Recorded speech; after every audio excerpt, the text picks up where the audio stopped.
श्रीगुरुभ्यो नमः। हरिः ओम। श्रीमहागणाधिपतये नमः। श्रीमहासरस्वत्यै नमः। श्रीगुरुभ्यो नमः। हरिः ओम।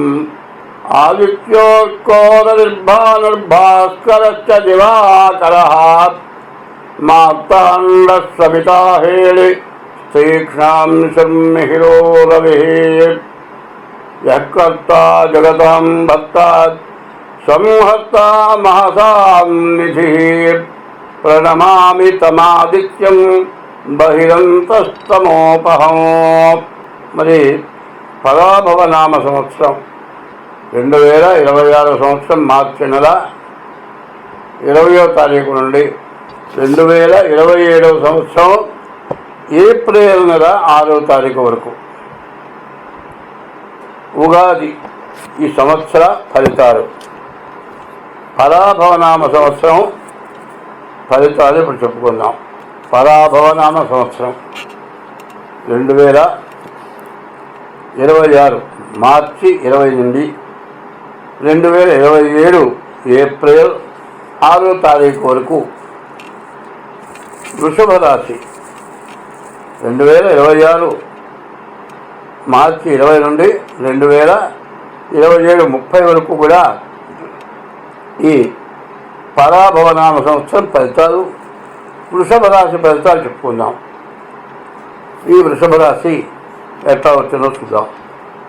కృత్తికా నక్షత్రం 2, 3, 4 పాదాలు, రోహిణి నక్షత్రం 4 పాదాలు, మృగశిర నక్షత్రం 2 పాదాలు.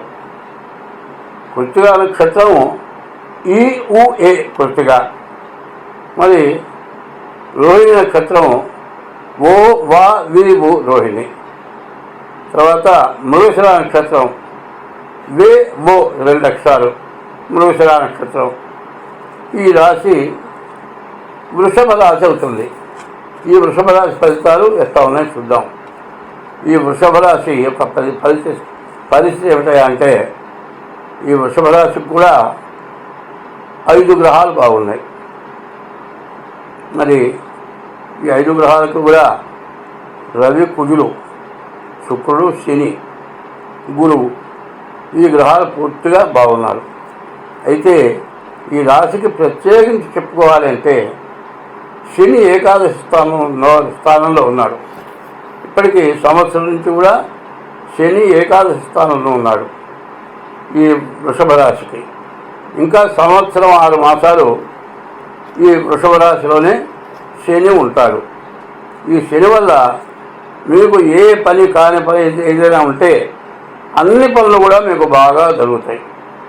ఈ రాశికి మరి శని, శుక్రుడు, రవి, కుజుడు, బుధుడు, గురువు మరి 6 గ్రహాలు పూర్తిగా బాగున్నాయి. ఈ రాశి అన్ని విధాలా బాగుంది. అయితే ఒకటి పెద్దానికి కూడా ఒక అడ్డంకి అనేది కనపడుతుంది. ఈ రాశికి ఏమిటాయంటే రాహుకేతువుల మధ్యలోనే గ్రహాలు పడ్డాయి. కాలసర్ప దోషం.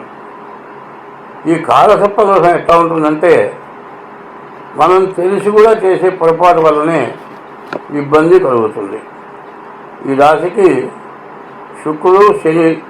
శుక్రుడు బాగుంటే వివాహం కాని వాళ్ళకి, వివాహం ఇంతవరకు కాని వాళ్ళకి, వివాహం కాదేమోనని ఏజ్ బాధైపోతున్న వాళ్ళకి కూడా వివాహం కావటానికి బాగా మంచి అవకాశం ఉంది.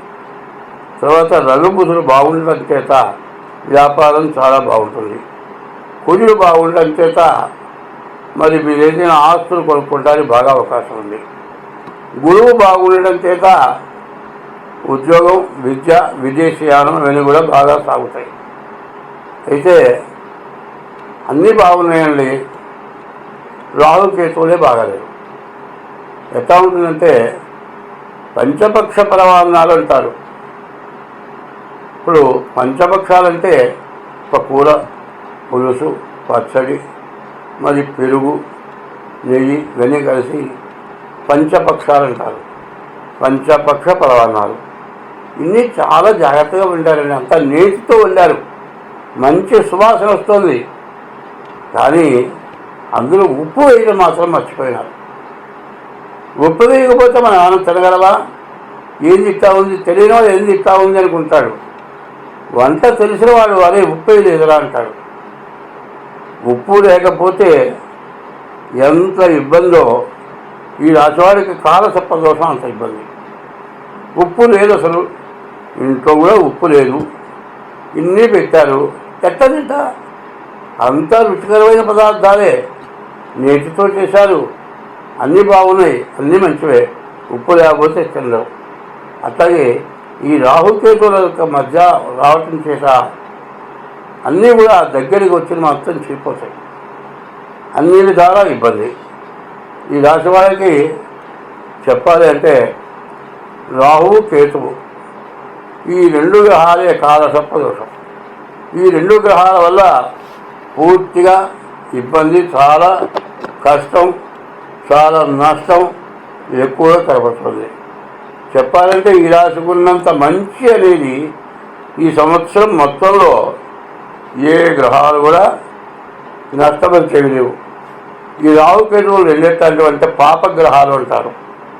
ఈ రాహుకేతువుల పాపగ్రహాలు ఎట్లా అయినారంటే, మరి అమృతం వచ్చింది, సముద్రం మదనం చేస్తే అమృతం వచ్చింది.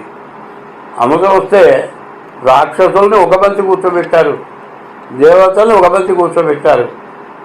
ఈ రాక్షసులంతా తిరగబడి అమృతం లాక్కొని తాగేంత పరిస్థితిలో ఉన్నారు. అప్పుడు విష్ణుమూర్తి ఒక మోహిని రూపం ధరించాడు, చాలా అందమైన స్త్రీ రూపం ధరించాడు. మీరంతా ఆ రైల్లో కూర్చోండి, అందరికీ అమృతం పోస్తారు, ఎవరికి అమృతం అగ్గొట్టను అని చెప్పి దేవతలందరికీ కూడా అమృతం పోస్తున్నాడు. కానీ దేవతలంతా అమృతం తాగుతుంటే వీళ్ళ మధ్యలో రాహుకేతువులు వచ్చి కూర్చున్నారు. ఈ రాహుకేతువులు కూడా అమృతం తాగారు. తీరా అమృతం తాగిన తర్వాత మరి సూర్య చంద్రులు కనుక్కొని, అదే మన దేవతలు కాదు వీళ్ళు రాక్షసులు అమృతం తాగారా అన్న తర్వాత వాళ్ళు కనుక్కున్నారని వాళ్ళని పట్టి పీడించారు. మొదటిగా రాహుకేతువుల్ని వేధించడం మొదలుపెట్టాడు. మరి రాహుకేతువులని వేధించిన రాహుకేతువులు సూర్య చంద్రుల్ని వేధించారు. అటువంటి రాహుకేతువులు మనకు బాగాలేదంటే ఎటువంటి సమస్యలు వస్తాయో, ఏం జరుగుతుందో ఏమీ గుర్తుపట్టడానికి వీలు కాని పరిస్థితి మాత్రం ఉంది. జాతకం అంతా బాగుంది. కాబట్టి ఈ రాశివాడు తప్పనిసరిగా డేట్ ఆఫ్ బర్త్ ద్వారా జాతకం చూపించుకొని మరి మార్చి 30 లోపలే మీ జాతకంలో ఏ గ్రహాల దోషాలు ఉన్నాయో వాటికి తగిన ఉపశమనం చేసుకుంటే మీకు వచ్చేది మొత్తం ఆదాయం వస్తుంది, నిలబడుతుంది. ఏమవుతుందంటే ఒక మనిషికి కాలి వేలికి దెబ్బతగిలింది, గోరు మొత్తం కదిలిపోయింది, ఊడిపోవడానికి సిద్ధంగా ఉంది. కానీ అట్లాగే ఇంటికి వెళ్ళాడు, ఆ గోరుగా మట్టి కొట్టుకుంది. ఇంటికి పోతే ఎవరైనా డాక్టర్ దగ్గర పోరా, డాక్టర్ క్లీన్ చేసి ఇంజక్షన్ చేసి కట్టు కడతాడు అంటే అదేం చేస్తుందిలే అన్నాడు. ముందు ఈ పుండుకి మట్టి తగిలితే బాగా విషమిస్తుంది, చివరికి మరి క్యాన్సర్ అయింది, వేరే కాదు కాలు కూడా పోయింది. అట్లాగే ఈ రాహుకేతువులు అన్ని విధాల మరి రవి, కుజుడు, బుధుడు, శుక్రుడు, శని, గురువు ఇంతమంది బాగున్నారు. గురువు ధనాధిపతి, గురువు ధనాన్ని రక్షించేవాడు. మరి వృషభ రాశికి ఏకాదశంలో మరి శని ఉన్నాడు. ఇంత మంచి అనుకో ఇక వేరే లేరు. ఇంత మంచిని చెడగొట్టడానికి మరి రాక్షస గ్రహాలు రాహుకేతువులు ఇద్దరు కూడా ఇబ్బంది పెట్టారు. దేవతలు అందరినీ కూడా రాహుకేతువులు ఇబ్బంది పెట్టారు. సూర్య చంద్రులు కూడా రాహుకేతువులు ఇబ్బంది పెట్టారు. మరి మన మానవుని ఇబ్బంది పెట్టడం వాళ్ళకి లెక్క. కాబట్టి వీళ్ళ నుంచి తప్పించుకోవాలంటే డేట్ ఆఫ్ బర్త్ ద్వారా మీ జాతకం చూసుకొని ఏం చేయాలో కనుక్కొని మీరు చేసుకోండి. మీరు ఎంతో గొప్పవాళ్ళు అవటానికి, మీరు ఎప్పుడు సంపాదించినటువంటి సంపాదించి బాగుపడే టైము వస్తుంది. ఎందుకంటే వ్యాపారం చేసేవాళ్ళు ఉంటారు, పొద్దున్న నుంచి సాయంత్రం దాకా షాపు తీసి కూర్చుంటారు. మరి సాయంత్రం లోపల ఎవ్వరూ రాడు, కానీ సాయంత్రం దాకా కూర్చుంటారు. కానీ ఒక్క గంటలో 10 రోజులు వ్యాపారం చేస్తారు. అట్లాగే ప్రతి వ్యక్తికి కూడా ఒక మంచి టైం వస్తుంది. ఆ మంచి టైం వచ్చినప్పుడు జీవితంలో ఎప్పుడూ సంపాదించడం, నిలవబెట్టుకోవడం, బాగా దిగులు లేకుండా బతికేటువంటి మార్గం దొరకడం ఇట్లాంటివి ఉంటూ ఉంటాయి. అట్లాంటి మంచి సమయం మరి వృషభ రాశికి చాలా మంచి సమయం కనపడుతుంది. దీన్ని మీరు సద్వినియోగం చేసుకోవాలి. మీరు బాగుండాలి. మీరు ఏమాత్రం అశ్రద్ధ చేయొద్దు. ఎందుకంటే నేను బాగా అనుభవంతో చెబుతున్నాను కాబట్టి దీన్ని మాత్రం ఏదో చెబుతున్నారు అనేటువంటి ఆలోచన చేయొద్దు. ఈ వృషభ రాశి వారు తప్పనిసరిగా డేట్ ఆఫ్ బర్త్ ద్వారా కానీ హస్తసాముద్రి ద్వారా కానీ జాతకం చూపించుకోండి. చాలామంది ఏం చేస్తున్నారంటే ఎవరో నాది వృషభ రాశి ఎట్లా ఉందో చెప్పండి, చెప్పిందంతా వృషభ రాశి. ఇప్పుడు జన్మలగ్నం కావాలంటే తారీఖు, నెల, సంవత్సరం టైము కావాలి. అది లేకపోతే రాశి వల్ల 25 వంతులే వస్తుంది, 75 వంతులు లగ్నం వల్ల వస్తుంది. అది లేకపోతే హస్త సాముద్రిక వల్ల వస్తుంది. కాబట్టి మీరు ఏం చేయాలి అంటే డేట్ ఆఫ్ బర్త్ ద్వారా కానీ హస్త సాముద్రిక ద్వారా కానీ మీ జాతకాన్ని చూపించుకోవడం చాలా అవసరం. స్వస్తి.